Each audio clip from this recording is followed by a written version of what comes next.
والصلاة والسلام على رسول الله سيدنا محمد بن عبد الله لا حول ولا قوة إلا بالله رب اشرح لي صدري ويسر لي أمري واحلل عقدة من لساني يفقهوا قولي. Amma ba'd, janabal mufakhirin, para alim ulama, mobil khusus Kanda Ustadz Dr. Andes Haji Ahmad Hifni Asri MPDI Mata'anallah biduli hayati. Adinda Ustadz Haji Munawir Ghazali Asli MPDI, Kanda Ustadz Dr. Andes Mahdi Subni Salam, Kanda Ustadz Dr. Andes Haji Madroji Muhajir selaku Ketua Majelis Ta'lim Al-Jihad. Kita doakan mudah-mudahan panjang umur dalam taat dan ibadah. Amin.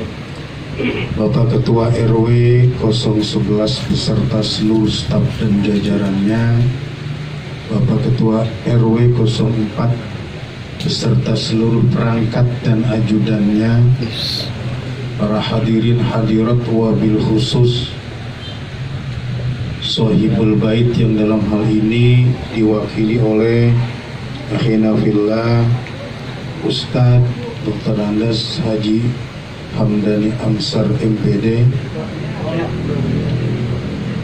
dan tentunya yang sama-sama kita hormati kedua mempelai kita yang sudah sah sebagai suami istri, yaitu Adinda Lukman dan Adinda Nurholisah Asli SPDI.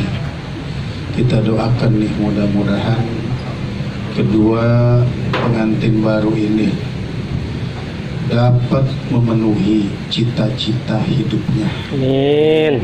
Mudah-mudahan dapat membangun bahtera rumah tangga yang tentu saja penuh dengan tantangan, rintangan, dan halangan, tetapi dengan sebuah etikat kuat membangun rumah tangga sakinah mawaddah warahmah, dan dibantu dengan doa-doa kita yang hadir pada malam hari ini.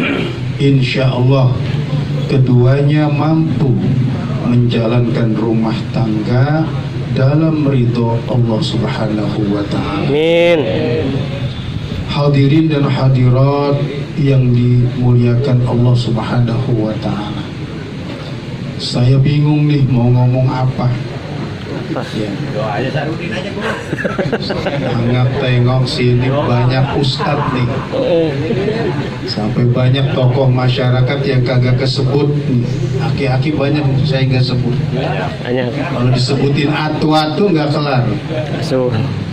Tetapi intinya, ini kalau cerita tentang sebuah pernikahan rada-rada jorok dikit, kagak ngapa-ngapain. Jorok dalam artian jorok yang bermartabat, karena yang namanya pernikahan itu kan an-nikah ad-dhamu, kumpul.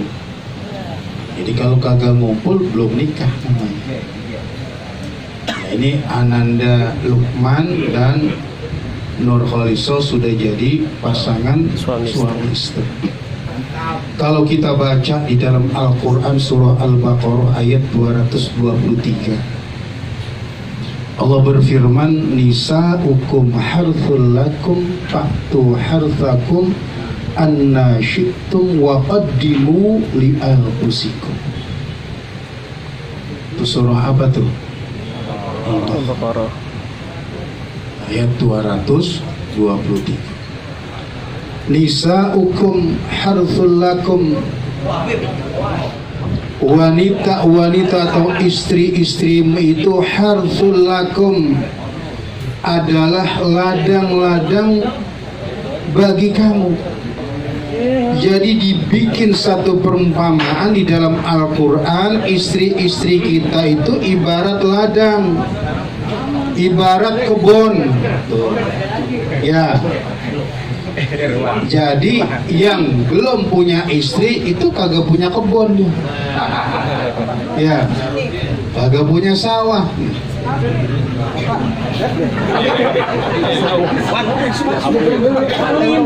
Bedong.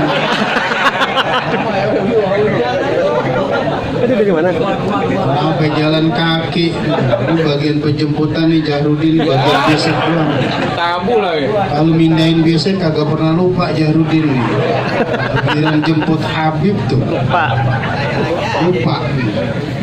Ya, kenada. Nah, kita terusin dah nih ya. Ya. Ini ada tadi apa namanya tamu kehormatan yang lewat tuh ya. Ya. Wan, terusin nih.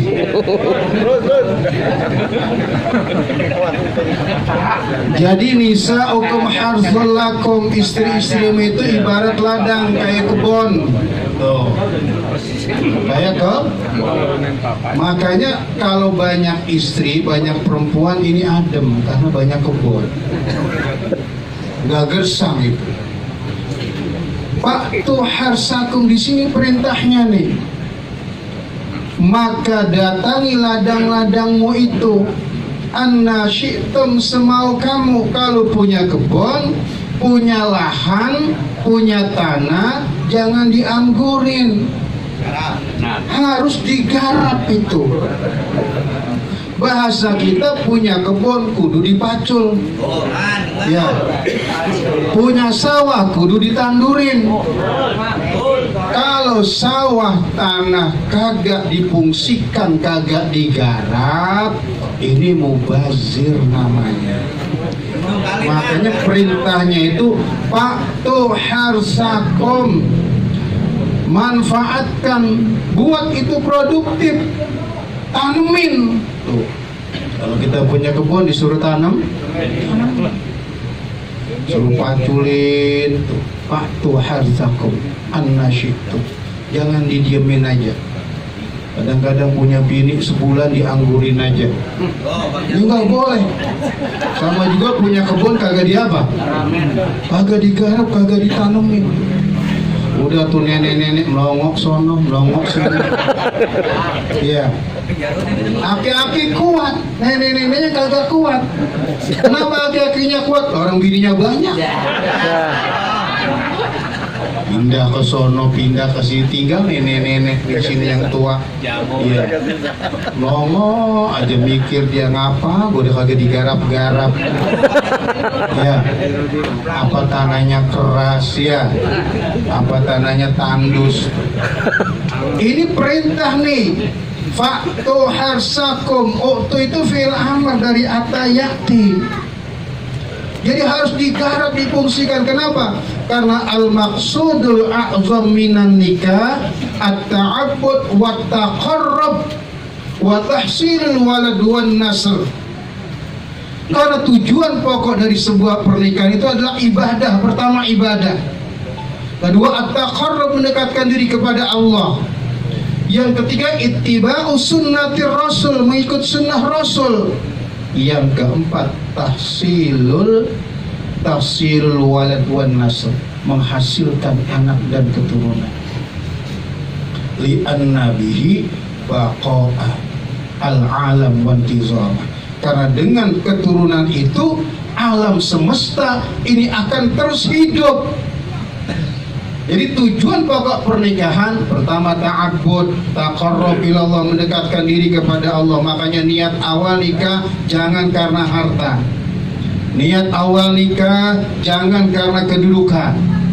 Niat awal nikah jangan karena jabatan.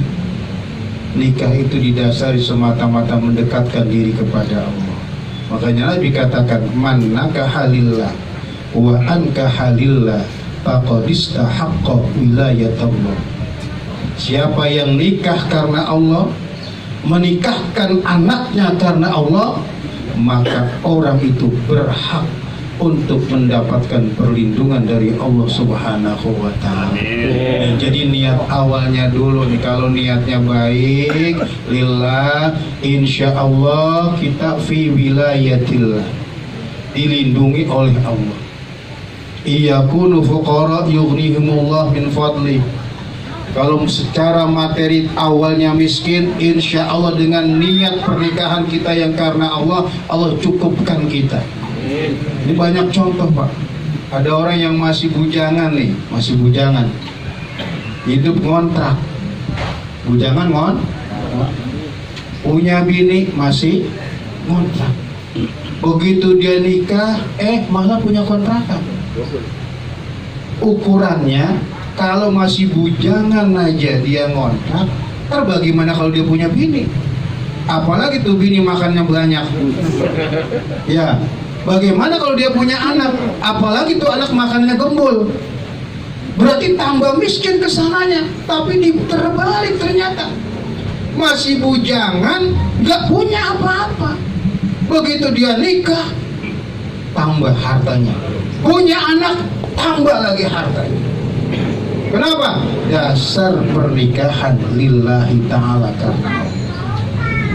Makanya jangan takut nih kalau istri kita susah, terus nikah.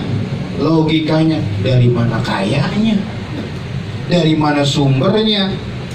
Tentu kalau orang punya keyakinan nikah karena Allah, yughnihimullah min fadlih. Allah cukupkan dia dari karunia Allah. Makanya dulu waktu bujangan dagang bakso, begitu punya bini jadi bos bakso, punya anak udah jadi apa namanya, udah bandar bakso, punya cucu jadi juragan Bakso. Padahal awalnya waktu bujangan kagak gablek apa Bakso. Makanya ini yang harus kita pahami. Pertama, niat at-ta'abbud wa taqarrub wa ittiba'u sunnati Rasulullah sallallahu alaihi wasallam. Yang ketiga tujuannya itu apa?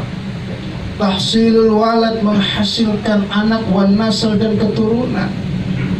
Kenapa? Semesta alam ini kalau nggak ada generasinya lama-lama habis manusia, siapa yang ngurusin? Makanya di dalam Islam nggak boleh laki kawin sama laki, ya perempuan kawin sama perempuan, boleh nggak? Boleh. Nah, kenapa? Bagaimana dia bisa menghasilkan keturunan? Lah kalau laki kawin sama laki, perempuan kawin sama perempuan, lama-lama habis manusia itu. Kontrakan pada kosong, kagak ada yang isi. Sekolah pada bangkrut, kagak ada muridnya. Kenapa? Sudah tidak ada lagi manusia-manusia baru yang muncul menggantikan manusia-manusia udah pada tua. Kalau yang tua mati, kira-kira mati yang tua? Yang muda? Mati. Yang tua mati, yang muda? Mati. Saya kalau ngomong mati diprotokin sama Jahrudin. Dua kali guru. Takut banget dia mau mati. Dua kali. Heran udah tua banget masih takut aja. Yang tua mati. Kalau meninggal nih, ada generasinya berlanjut kehidupan. Tapi kalau udah meninggal nggak ada generasi penerus, habisnya ini alam semesta. Makanya ulama katakan wa fi tarkihi wa ihmali khurabul alam. Kalau orang nggak mau lagi nikah antara laki dan perempuan, tidak menghasilkan generasi baru, habis sudah dunia ini. Mau dagang, apa yang mau didagangin, yang beli udah nggak ada. Tapi kalau ada muncul anak-anak baru lagi, bayi yang baru lahir tuh, aki-aki mati, muncul lagi. Ya. Yang tua mati, ada lagi ganti. Ya, kalau nggak ada gantinya, kok Haji Mugeni mati, siapa yang gantiin? Iya, kalau ada gantinya terus kehidupan akan terus berlanjut. Makanya perintah Allah, Paktu harsakum, bikin produktif itu istri-istri kamu. Untuk apa? Untuk menunjang kehidupan alam semesta ini agar terus berjalan. Makanya Allah jadikan ini ja'ilun fil ardi khalifah. Kami jadikan di dunia ini manusia sebagai khalifah. Nah, karena ada perintah nih untuk mencangkul bahasa orang sini macul, Ya, tentu orang macul, orang bercocok tanam, bertani kudu tahu waktu, kudu tahu tempat. Kapan nih kita mau nanam? Ya, apa pagi, apa sore? Nggak sembarangan, Pak. Kalau kita nih nanam nih pohon cangkung kita tanam tengah hari bolong, susah mau hidup. Ya panas. Waktunya tuh kalau mau nanam cangkokan pagi, kalau enggak sore, kalau tengah hari, biar kita tanam kemungkinan hidupnya apa namanya kecil. Maka ada satu kitab yang namanya Fathul Izar. Jadi diajarin kita nih tentang waktu-waktu kita mencangkul atau macul bini kita supaya melahirkan keturunan yang soleh. Diajar. Ada kitab Fathul Izar. Man jama'a ya zaujatahu lailatal jum'ati yasirul walad, jelasan di dalam kitab Fathul Izar, hafizun li kitabillah. Kalau orang bersetubuh dengan istrinya malam Jumat, kemudian Allah takdirkan jadi anak, insya Allah anaknya hafal Al-Quran, atau paling tidak itu anak mengikuti aturan-aturan yang ada di dalam Al-Quran. Tuh kalau bersetubuhnya malam Jumat. Ini malam Jumat nongkrong di kuburan ibu.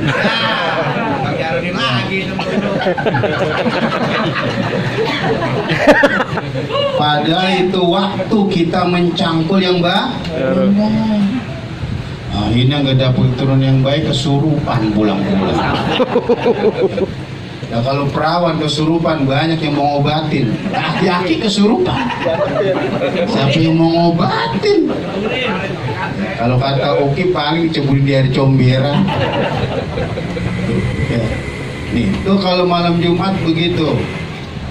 Waman jama'a lailatas sabti yasirul walad jahilan au majnunan. Nih hati-hati nih. Saya jarang buka kitab ini, takut dianggap terlalu apa namanya. Ya, makanya ini ceramah untuk 81 tahun ke atas. Iya, 81 tahun. Siapa orang yang menyetubuhi istrinya malam Sabtu, kemudian Allah takdirkan jadi anak, anak yang lahir kemungkinan besar jadi goblok, blow on, au majnunan, atau gila, atau gampang stres tuh anak. Hati-hati tuh. Kalau kita malam Sabtu, boleh sih boleh, tapi kalau pengen jadi anak bahaya. Itu bisa jahilan au majnunan, bisa bodoh atau gila atau stres. Makanya kalau ada orang gampang stres, wah ngajarnya malam Sabtu. Tandain aja kalau orang yang ngerti. Gampang di malam Sabtu nih. Iya. Dibagi. Ini alhamdulillah tuh. Makanya jangan, Ustaz katanya kok pakai ditutupin. Agak pantas ngeliatnya, saking. Jadi kita juga jalan udah apa namanya. Tapi alhamdulillah mudah-mudahan ntar itu karma yang double X. Kode itu mah. Kalau beliin baju guru mah pahalanya gede. Tuh dibuat ceramah, pahalanya dapat yang ngasih. Nah kalau Jahrudin dikasih buat mancing.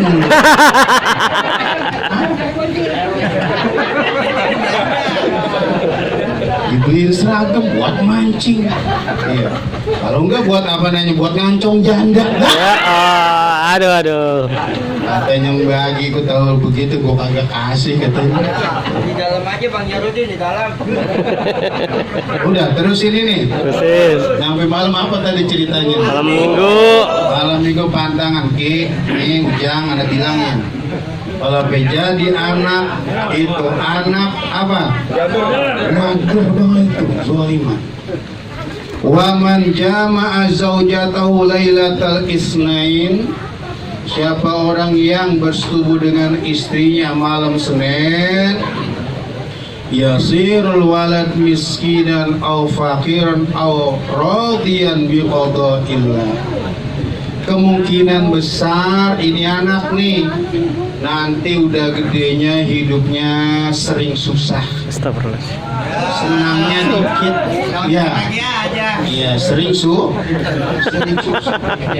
dimodalin orang tua ambles, dimodalin mertua bures, dimodalin teman melepes. Ini yang apes begini nih. Melepes. Tuh, kalau yang apes berarti dulu waktu ngejak malam. Ya. Gimana rasa nih? Kita mau ngajarin ya. Nah, ini bukan dongeng ini, buka aja kita pakai bisa kalau nggak percaya. Ya. Iya. Ini kalau ceramah begini ceramah spesial sebetulnya nih khusus ya.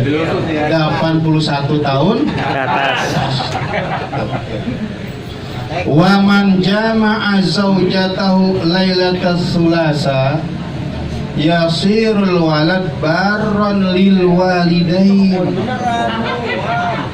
Siapa orang yang bersetubuh dengan istrinya malam Selasa, kalau ditakdirkan jadi anak, insya Allah anak itu patuh berbakti pada kedua orang tuanya. Tandain tuh, tandain kalau apa tuh? Bangmul apa? Bisa bro. Ntar ente ajarin cucu ente. Kalau mana dapat ilmu nih tadi nih, gitu nih. Selasa. Ya, diajarin nih dari kayu tinggi nih, bawa ke gempol sono. Ya, malam Selasa kalau jadi anak barron lil walidain. Makanya di pesantren-pesantren Jawa tuh, ya, kalau malam Selasa ngajinya libur. Kalau malam Selasa ngajinya libur. Kiai tahu. Tuh. Ya. Ini kalau kita kagak semangatnya malam Minggu. Udah tuh bocah badar banget. Ya. Ini malam Selasa barron lil walidain kalau malam Selasa. Oh di pesantren-pesantren itu kalau malam Selasa tuh libur. Ya. Yang terusnya malam apa nih? Malam Rebo nih. Ya dengerin ya. Oke dengerin ke malam Rebo. Ya. Waman jama'a zaujatahu lailatal arbi'a nih. Siapa orang yang bersetubuh dengan istri malam Rabu, terus jadi anak, ditakdirkan Allah jadi anak, yasirul walad, jadi anak nih ngejaknya malam Rebo, anak itu cerdas, akhlaknya baik, pandai bersyukur. Tuh, makanya malam Selasa, malam Rebo itu dianuin tuh. Ya, digebek kayak rujak bobok gitu. Ya. Jadi kasirul ilmi, kasirul syukri, kasirul fahmi, cerdas ini anak nih, banyak bersyukur. Kalau malam apa namanya? Rabu. Malam Kamis. Malam Kamis. Ini berapa jam lama ini ya. Tadi saya udah ngomong agak lama-lama, tapi cerita begini mah lama emang kedoyanannya Jahrudin ini.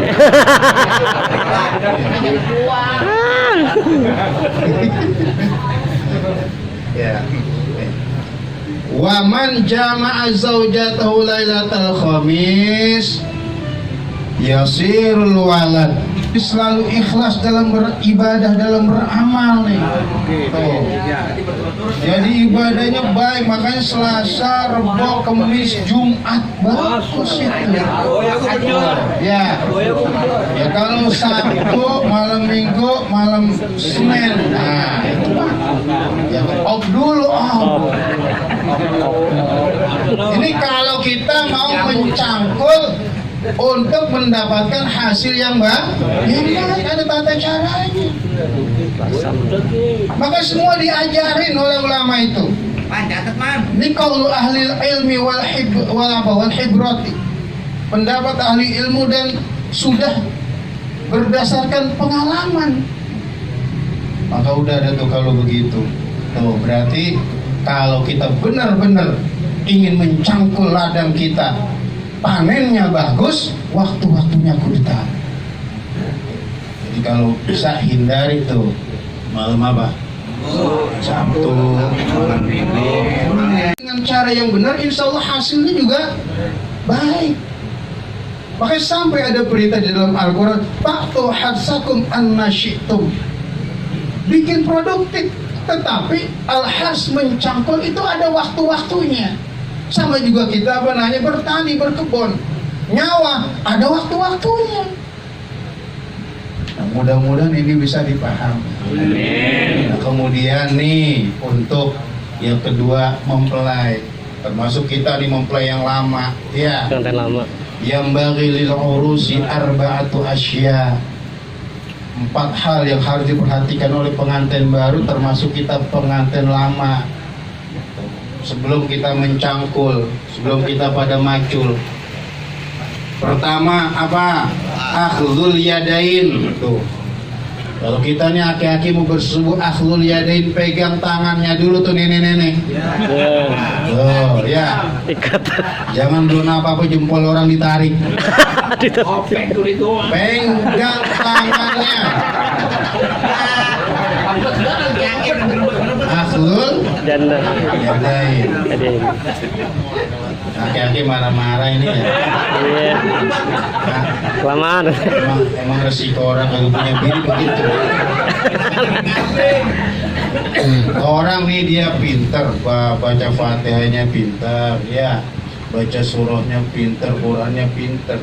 Kagak punya bini, jangan suruh jadi imam, pahalanya dikit. Pahalanya apa? Dikit. 70 tuh bedanya.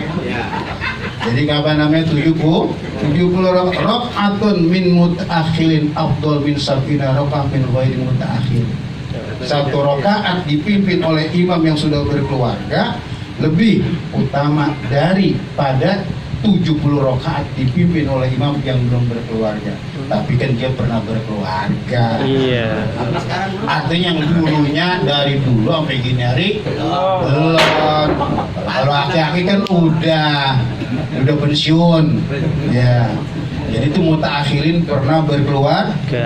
Tadi lihat juga kalau kita jadi DKM itu, kalau ngangkat imam jangan asal suaranya. Faktor nih, udah nikah apa belum? Gitu. Kalau belum nikah, tuh waiting list, daftar apa? Tunggu. Nunggu aki-aki mati. Lama banget aki-aki ditungguin. Saking sewotnya nungguin aki-aki, dia mati duluan. Orang nanya, ngapa sih hari itu mati? Kesel banget nungguin aki-aki nggak mati-mati. Kualat loh ya. Orang masih mau hidup disuruh apa namanya? Mati. Jadi akhdhul yadain, pegang kedua tangan ini diajarin. Masuk sadriha itu pegang dadanya, usap-usap. Tuh, kalau cerita begini pada bangun. Apanya? Nah, rokok apa dimatiin, asal ngaji begini rokok dimatiin. Beneran ngaji beneran, orang lagi nerangin aja ngerokok. Itu masuk sadiha atau sodriha. Dia apa namanya, diusap-usap dulu, ya. Yang ketiga takbil khaddain, pipinya dicium. Tuh. Ya, pipinya dicium. Jangan main tumbrang aja kayak kucing garong. Kenapa kucing garong? Nah, kucing garong kan kalau udah kepengen di mana aja. Main tumbrang aja tuh. Masya Allah. Baru ini ngeliat Haji Sita sampai tawa. Biasanya Haji Sita mahal banget tawanya. Ya. Itu diajarin, ada mula'abah, ada apa namanya, warming up, pemanasan dulu. Gak bisa main tumbrang, kita bukan kucing garong, bukan. Baru yang keempat setelah takbil khaddain, dicium pipinya, baru tuh kita mulain. Sebelum idkhaluz zakar baca doa dulu. Allahumma jannibna syaitan wa jannibi syaitan ma. Doa itu dibaca. Dan manfaatnya kita tutup dengan udah hujan itu cukup dah ya. Cukup sekian, kurang lebih saya mohon maaf. Wassalamualaikum warahmatullahi wabarakatuh.